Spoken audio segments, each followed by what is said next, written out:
It's Patty from the studio. Wanted to thank you for accepting my invite to my group, Patty Studio Spring Cleaning Sale. I have a lot of new projects coming up, some new commissions, but I have a lot of stuff in inventory. So I decided to kind of do a spring cleaning sale, and it's going to start on April 9th, which is a Friday.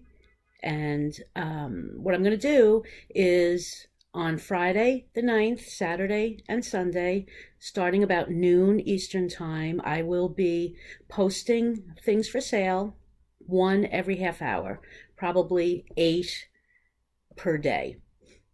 There'll be an auction, opening bid, and then if you like it, you kind of type in the comment what you're bidding, and each bid will be live for 24 hours.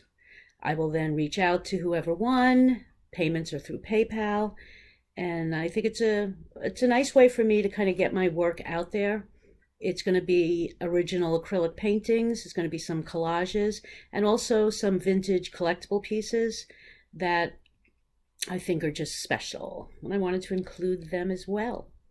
So I did a little video just kind of talking about how it works and included some items as a sneak preview.